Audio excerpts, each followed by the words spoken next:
One of my favorite fragrance houses is Xerjoff. I don't know if you knew that, but now you do. And one of the most hyped up Xerjoff fragrances that I keep hearing of, I hear of this fragrance non-stop, is Xerjoff's 40 Knots. This is part of the JTC collection, which means join the club. Now, that's probably a term for some fancy people that won't even let me in their club. But let's talk about what this smells like. Now, this was released in 2012. It's a little bit older, but it is a hyped up marine aquatic fragrance from Xerjoff. The notes of 40 Knots by Xerjoff are woody notes, cedar, salt, seawater, and green notes. That is all, nothing more and nothing less. Let's give a good spray. Let's do one right in the mic. Did you hear that? Let's do a good one here too.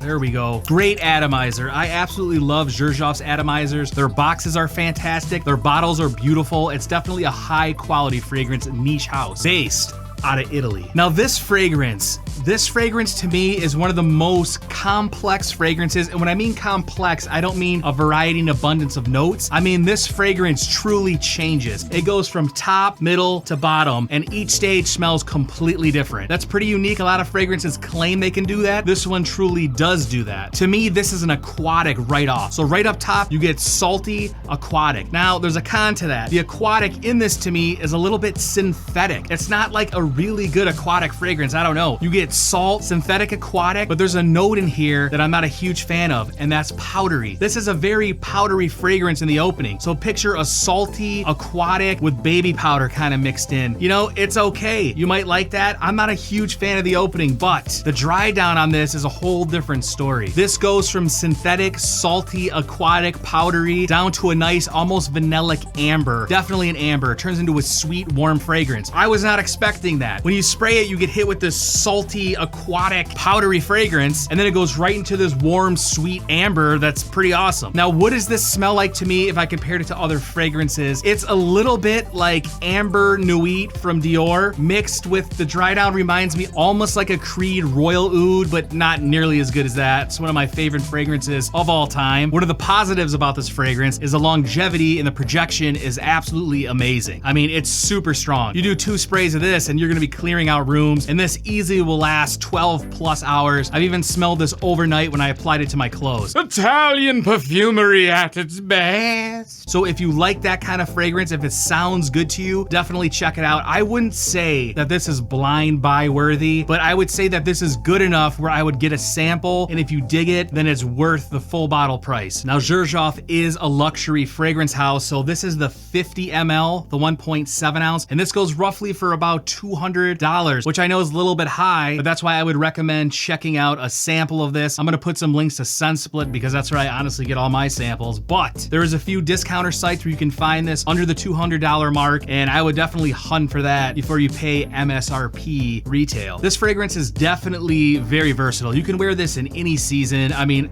to me, this would thrive probably in the summer a little bit more. You know, 40 knots, it's got the whole sailboat vibe going on, the ocean spray. You could also wear this to an office setting. This would be good during the day for dates. I think this is a very well-rounded unisex fragrance, by the way. It does lean a little bit more masculine, but I think it's unisex enough where both male and female could wear this, as well as grandmas and grandpas. Not children though, not children. Once again, up top, as soon as you spray this, you get hit with a very salty green, synthetic-like aquatic, which is pretty good. I don't mind that, but what I do not like is I can't get over the powder note. There's some type of baby powder note in this that I just do not like. That being said, the baby powder note does kind of dissipate after about 2 hours, but it's just something that I don't like. Now, I don't mind powdery fragrances. I don't mind makeup smelling fragrances, but I think powdery and aquatic just doesn't mix too well personally to me, but I do love the dry down of this fragrance. It turns into that very nice, warm, vanillic, woody amber smell, which is absolutely fantastic. I almost just wish this started off with a very strong, more marine, less aquatic, a little bit more marine sea salt, like Tom Ford's Oud Mineral, and then went into the whole Creed Royal Oud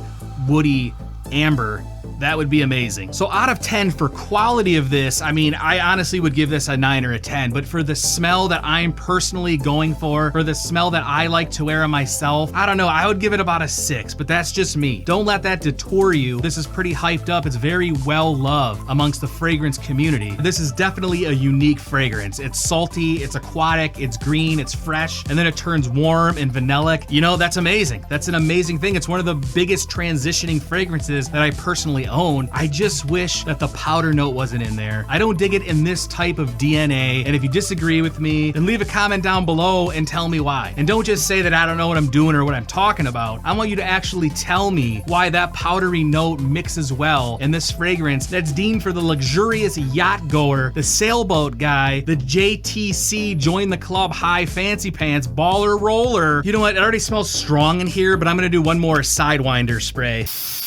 Jeez. I would say if you're looking for more of a marine fragrance that's true to the marine cold ocean spray, I would check out Tom Ford's Oud Mineral. I'm gonna put a link up here. I did a review on that. Check that out. And if you're looking for more of an aquatic fragrance, I would check out Joe Malone's Wood Sage and Sea Salt. And I also did a review up there. Who would wear something like this? You know what? I'm not even gonna have a joke for this one. It would be for a unique individual who likes transitioning fragrances, who probably has a little bit more money than you do, who probably wants to say, hey, I'm wearing 40 knots by Xerjoff JCT collection. And this is probably something that all the guys from the Wolf of Wall Street would wear on vacation as they're in their yachts and sailboats. You know, they don't invite me to the party. You know, no one invites me to the party. Thanks for stopping by.